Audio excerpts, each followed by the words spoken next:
flowers were wrong, and somewhere in Seoul, the bride was asleep dreaming of the wrong color. Zola Mensah had known it the moment the delivery crates cracked open. The scent reached her first, too sweet, too surrendered, the particular softness of things that had never once been asked to be brave. The bride had requested deep blush peonies, the shade of a secret finally said out loud, the color of wanting something and refusing to be ashamed of it. What lay spread across the marble floor of the Kang Heritage Grand Ballroom was something closer to an apology than a flower. Ivory, pale, bloodless ivory. She crouched behind the installation frame with scissors in one hand and her phone in the other, and conducted a rapid, silent argument with herself that she had no business conducting at 11:45 on a Wednesday night in a city that was not the one she was born in. She could call the supplier. She could pivot the palette entirely. She could layer in the deep burgundy ranunculus she had ordered as accent pieces and rebuild the whole color story from scratch before sunrise swallowed her alive. She had done harder things in worse hours with less sleep and a quieter God. What she could not do, what she refused, at a cellular level, to do was walk away from it. That had always been her particular problem. The ballroom was empty except for her, the flowers, and the low hum of the ventilation system pressing against the silence. 8 months in Seoul, and she still found the city's quiet strange, not absent, but layered, like something breathing just beneath the surface, patient, waiting to be named. She had arrived on a 1-year residency contract with Lumiere Events Career, portfolio under one arm, every coin of her savings compressed into the other, jaw set in the particular way of a woman who had decided that fear was not a reason to stop moving. Her installations had run in 3 international bridal editorials. Her waiting list in Accra had stretched to 11 months before she boarded the plane. She was, by every measurable standard, exactly where ambition was supposed to deliver a person. The contract expired in 6 weeks. She had not told her mother. She had not told Essie. She had told no one because the version of Zola Mensah the world knew did not announce cracks. She designed around them. She had been doing it since she was 19, the year her father's business dissolved overnight, and she watched her mother rebuild their entire life without once letting the fracture show in her face. Zola had absorbed that like scripture: build the beautiful thing, hold it steady, do not let them see your hands shake. She was repositioning a ranunculus stem with more precision than the hour deserved when the full ballroom lights detonated overhead. Not her small working lamp. The entire canopy, warm gold flooding every corner at once, sudden and total as a verdict. She spun around. Kang Seo-jun had not intended to go to the ballroom that night. He had intended to review the venue coordinator's incident report from his office on the 38th floor, make 3 calls, and go home before midnight for the first time in 11 days. He was 36 years old, and he ran a conglomerate that employed 4,000 people across 6 cities, and he could not remember the last time he had eaten a meal that wasn't scheduled into a calendar. His grandmother called this punishment disguised as ambition. He called it discipline. The distinction he had always believed was important. The incident report said, floral delivery error, ballroom level, designer on site, situation being managed. He had read it, noted it, and then, for a reason he did not examine, taken the elevator down anyway. He told himself it was due diligence. He told himself it was the chairman's responsibility to assess a problem in his own property. He told himself this with the full, practiced confidence of a man who had spent years constructing excellent justifications for things he simply wanted to do. He pushed open the service entrance and turned on the ballroom lights. She was crouching behind the installation frame, this woman he had never seen before, with scissors in one hand and total concentration on her face and burgundy ranunculus arranged around her in a pattern that was clearly not the original concept and was, he registered immediately, better. Significantly better. The ivory peonies were wrong against the warm stone of the ballroom floor. The ranunculus corrected the temperature of the entire room, pulled it from cool and bridal into something richer, more alive, more honest. He looked at the flowers. Then he looked at her. She was tall, with deep brown skin and natural hair pressed slightly flat on one side from what he suspected had been a long evening, a single curl escaping near her left temple and touching her cheek in a way that was entirely incidental and entirely distracting. She wore a work apron over what had once been a good dress, and she held her scissors with the ease of someone whose hands had always known their purpose. She stood, she looked at him, she said nothing.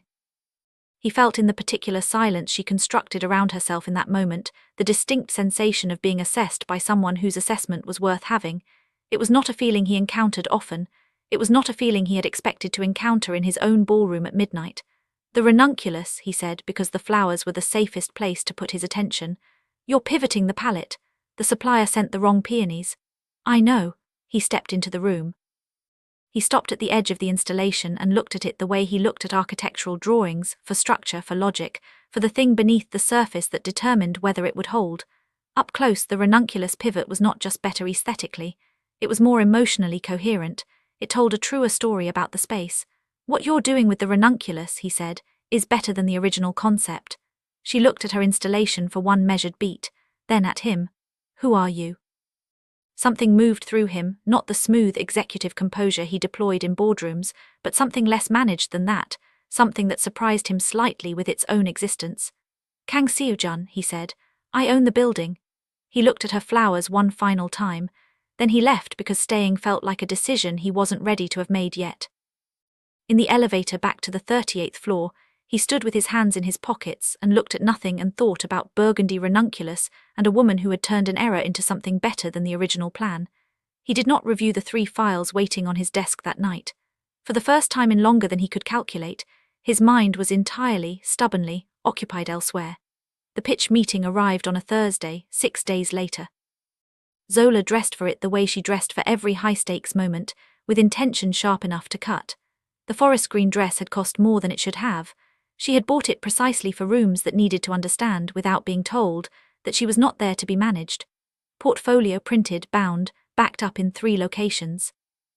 Pitch rehearsed 4 times to Essie's deliberately unimpressed face over video call until the words came out clean and unhurried, the way water moves when it knows exactly where it's going.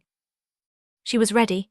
She told herself this in the elevator mirror on the way up to the 38th floor. She believed approximately 70% of it. Seo-jun had been in his office since 6 that morning.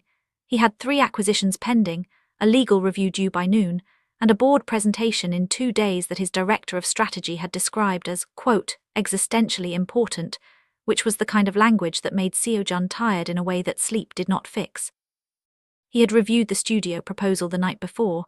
It was clean, precise, and ambitious without being reckless, the work of someone who understood both the creative and commercial architecture of what they were building. He had read it twice. He told himself this was thoroughness. His assistant appeared at his office door at 12:45. "Your 12:30 is here, Chairman, Ms. Mensah." He looked up.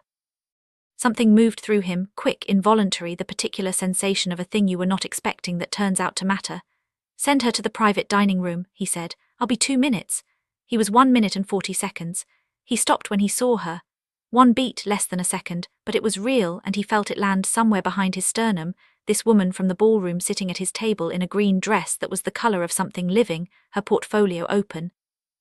Her posture assembled with the careful precision of someone who had prepared extensively and was not going to let that preparation show as effort. She looked up when he entered, and her expression did what it did, that controlled composure with something alert and undeceived running underneath it, like still water over a fast current. He crossed the room and sat across from her and said her name. "Mr. Kang," she said. He noted she did not say it the way most people said his name in professional settings, with the slight deference, the half-second of accommodation. She said it the way you say the name of someone you are meeting as an equal. He noted this. He filed it in a place that was not a professional file. "You were in my ballroom last week," he said. "I was. I didn't know you were the one submitting the studio proposal. I didn't know you were the investor who requested the meeting." A pause. Outside, Seoul moved through its luminous afternoon. He laced his fingers on the table and said carefully, "My assistant manages preliminary correspondence. The meeting was listed as a business lunch." He did not elaborate further, because elaborating further would have required admitting that the meeting had originally been scheduled for an entirely different purpose, that his grandmother had quietly arranged it as an introduction to a woman she considered suitable, that the woman had cancelled, that his assistant had filled the slot with the studio proposal, and that he had said nothing to correct this, because by the time he understood what had happened, he had already read the proposal twice and wanted. For reasons he was still organizing to meet the person who had written it, he did not say any of this. He said, "Let's make it a working lunch." She opened her portfolio. She was 3 slides in when he stopped tracking the presentation and started tracking her. Not the content, he had read the content, had it largely committed, but the way she moved through an argument. The way she built a case, the way she built an installation, from the structural logic outward, each element earning its place before the next was introduced. She did not oversell. She did not perform enthusiasm. She simply demonstrated, with the quiet confidence of someone who had done the work and trusted the work to speak, that she was precisely as capable as the portfolio suggested. He found this, against all reasonable expectation, difficult to look away from. When she stopped and said, "You've already read the proposal," not a question, a clean observation, something in him shifted. She had felt the quality of his attention and named it accurately. Most people in rooms with him didn't do that. Most people in rooms with him were too focused on managing the impression they were making to notice what he was actually doing. "Before you arrived," he said. The brief, unguarded blink of surprise she allowed herself, controlled immediately, but real for the half-second it existed, did something to him that he was not going to examine in a business context. He made the counteroffer. He had prepared it the night before, had the legal team draft the preliminary framework that morning. He delivered it in the measured, unhurried tone he used for decisions he had thought through completely.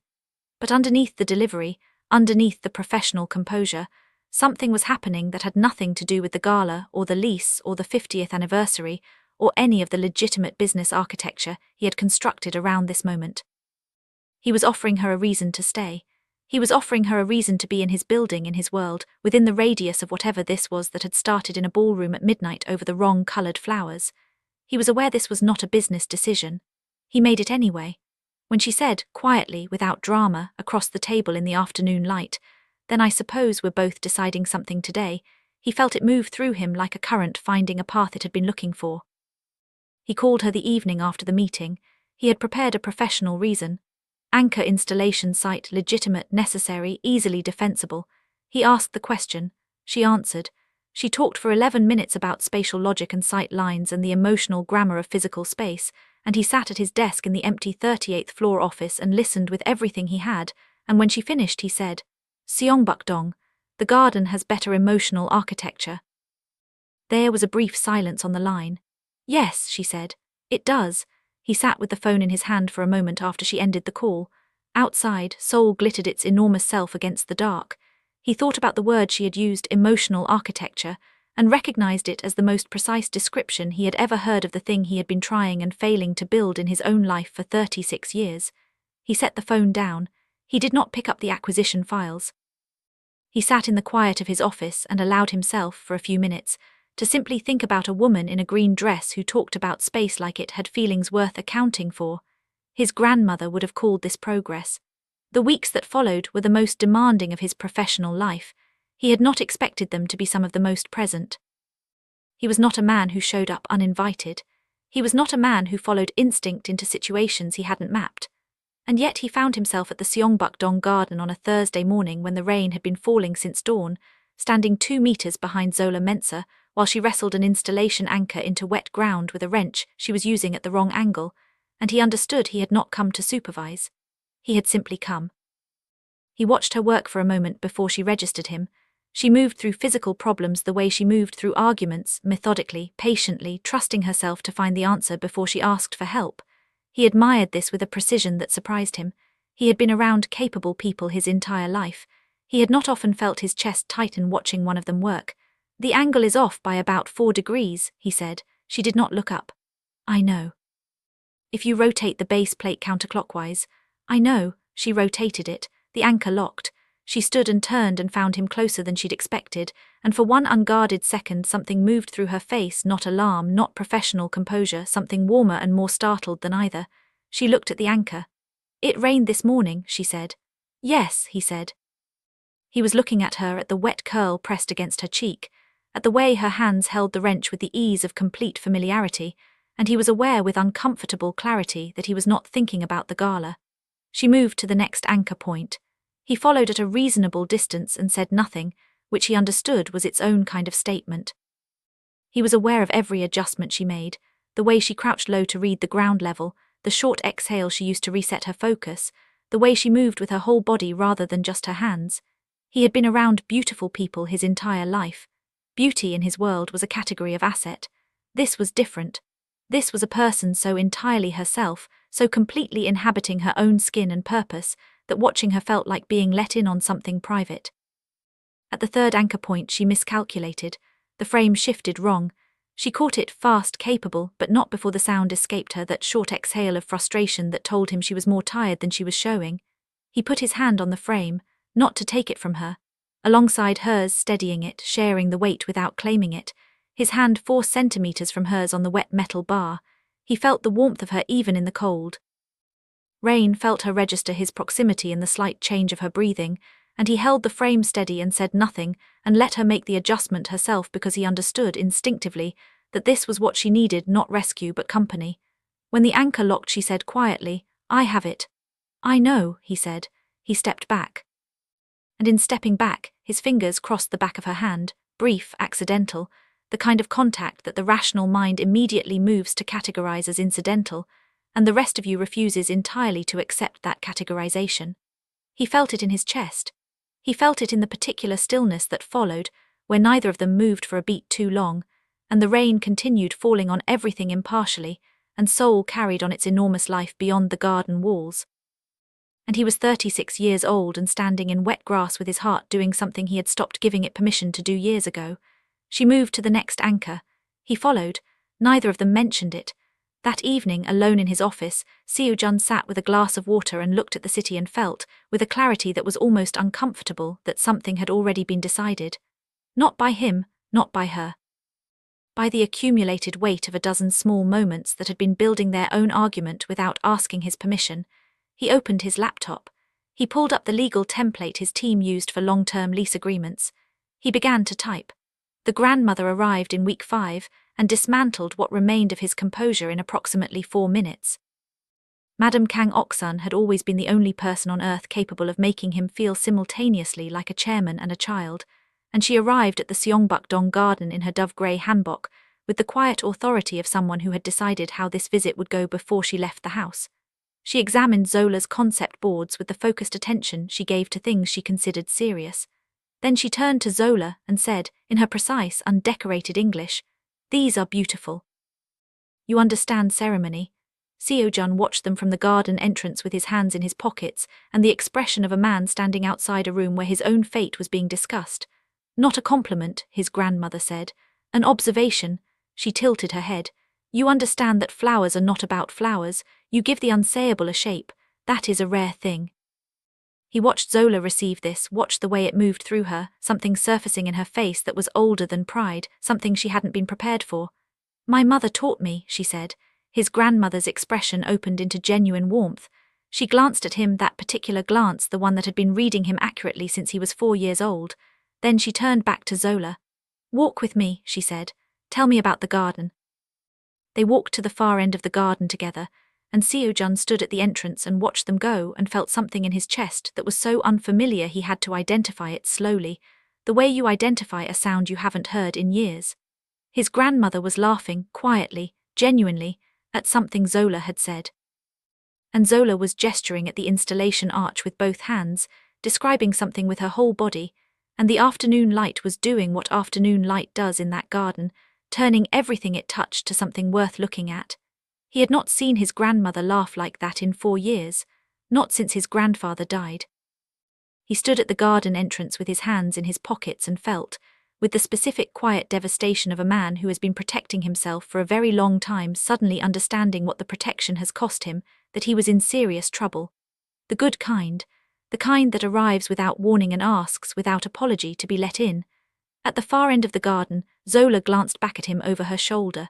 Their eyes met across the length of the installation. She looked away first, but in the half-second before she did, he saw it, the thing she was working very hard to manage, the thing that matched with unsettling precision exactly what was happening in his own chest. He looked down at the garden path. He breathed slowly. 11 weeks of work left, 800 guests, international press, the most important event in his company's 50-year history. He needed to focus. He was, for the first time in his adult life, finding focus genuinely difficult. His grandmother passed him on her way out 20 minutes later, her assistant 2 steps behind her.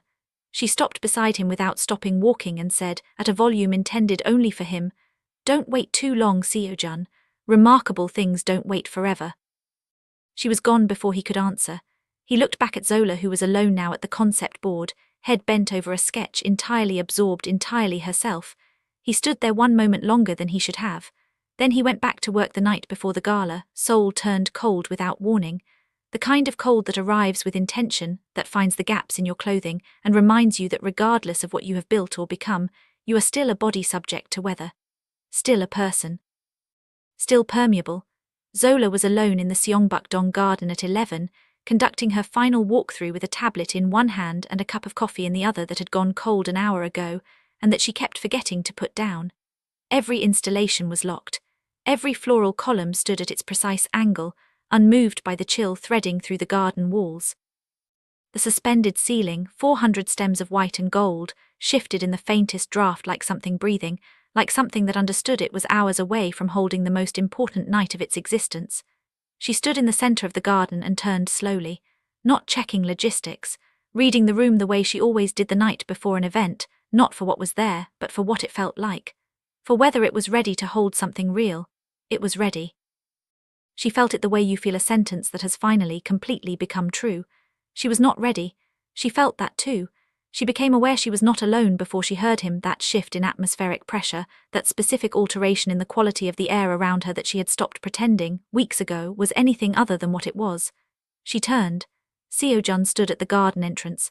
Dark jacket, open collar, no tablet, no phone. He looked like a man who had started walking without deciding where he was going and had arrived here anyway. Which was, she understood instinctively, the most unguarded she had ever seen him. He had a manila envelope in his hand, and an expression that was doing very little to conceal the fact that something had already been decided before he walked through that gate. He crossed the garden slowly. The suspended flowers cast moving shadows across his face as he walked beneath them, white and gold shifting like light on water, the installation she had built from nothing reading him as he moved through it, the way good design reads everyone it encounters. He stopped 2 meters from her and held out the envelope without preamble. She took it, opened it, read the first line, the second, then she looked up. "This is a 3-year lease extension," she said. "With a purchase option at year 4, his voice was even, controlled, but she had learned over 11 weeks to read what lived beneath his control. "For the studio and the Seongbuk-dong garden designated as your exclusive design residency." He paused. "I had the legal team prepare it this week." Zola held the document and felt something in her chest crack open, not violently, not with drama, but the way a window lets in light. Quietly, completely. The feeling of something you have been holding shut for so long that the effort has become invisible to you, until the moment it stops and the opening happens and you feel the full weight of what you were carrying all at once. She looked at the page, then at him. "Seo-jun," her voice came out steadier than she deserved. "This is not a business decision." "No," he said, "it isn't." The garden held everything in that moment, the cold, the light, the city beyond the walls continuing its enormous, indifferent life. She looked at him and he looked back and neither of them moved, and the space between them was no longer professional distance. Had not been professional distance for some time. "I don't do this," she said, stripped of performance, stripped of the composure she had been maintaining for 8 months in a city that was not her own. "I built my life around not doing this." "I know," he said quietly. "I watched you do it, I recognized it because I have been doing the same thing for longer than you have." That stopped her. He took 1 step closer. His jaw was set in the way she had come to understand meant he was saying something it cost him to say. "I have run this company for 8 years, he said. "I have made 10,000 decisions in that time. Acquisitions, restructures, partnerships, losses. I have not hesitated on a single one." He paused. "I have thought about how to say this to you for 3 weeks, and I still don't have the right structure for it." Something broke loose in her chest at that, the image of this precise, architectural man sitting with an unresolvable thing, unable to organize it into clean lines, undone by the one problem that didn't respond to strategy. "Then don't structure it," she said softly. He looked at her directly with the open, unmanaged expression she had only seen once before, in the rain over an anchor point, 4 centimeters from her hand. "I came to Seoul at 22 to prove something to a father who died before I could," he said. "I have been proving it ever since, to the board, to the industry, to myself." His voice was steady, but underneath it was something raw and real and entirely undefended. "I am 36 years old and I have a company and a wall and nothing inside either of them that I built for myself." He paused. "Until 11 weeks ago." The cold moved through the garden around them, the flowers held still overhead. "I had someone," Zola said. It came out before she could organize it, raw and unannounced, the way true things emerge when your defenses are finally too exhausted to manage them. 4 years ago, I believed it completely. And then I didn't have him anymore, and I took everything I had and I poured it into the work because the work stays. The work doesn't leave in the morning and take the version of you that trusted it along with it. She steadied herself. I came to Seoul to build something that couldn't be taken, something that was entirely mine, something that didn't need anyone else to hold it up. Silence. The garden breathed around them. And now, he said.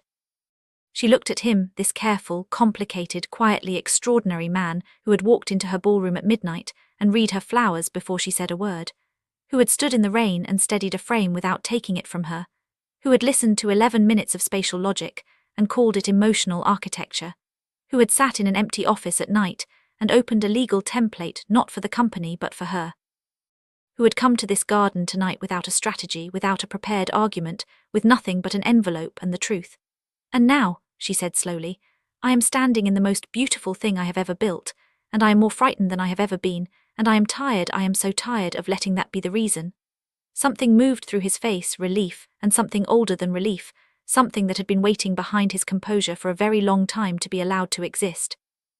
He closed the remaining distance between them, not rushing, deliberate, the way he did everything with full intention, with the complete commitment of a man who, once he decides entirely. He stopped close enough that she could feel the warmth of him against the cold of the garden, close enough that she could see the precise moment his careful control finally, completely let go. He lifted his hand and with one knuckle gently pushed the escaped curl from her temple. I would like to stop proving things, he said quietly, and start building something that is actually mine. His eyes held hers. I would like that thing to include you if you'll let it. She held his gaze for a long, full moment, feeling the weight of it, the realness of it, the specific, terrifying, luminous quality of being chosen by someone who had seen exactly what she was and had not once moved to edit it. Then she reached up and took his hand where it rested near her face, held it there. Warm against the cold. After the gala, she whispered. After the gala, he agreed. She looked up at the suspended ceiling, 400 stems breathing in the cold Seoul dark, holding everything she had built and everything she had not yet allowed herself to want. Go home, she said softly. Sleep. Tomorrow we have 800 people. The smallest, most private smile crossed his face, the kind that happened before he could decide to allow it. He lowered his hand slowly, his fingers trailing from hers in a way that was not accidental, and turned toward the garden entrance.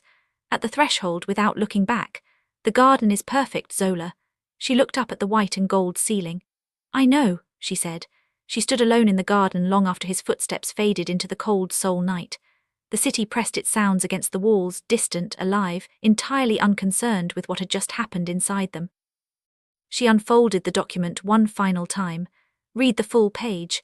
Then the line at the bottom, in that careful, slightly formal cursive she now knew like a second language. I would like to keep showing up, if you'll let me. She folded it, pressed it against her chest, closed her eyes for one long, deliberate breath. Tomorrow she would deliver the most important event of her career. Tomorrow she would hand 800 guests the most beautiful night of their year.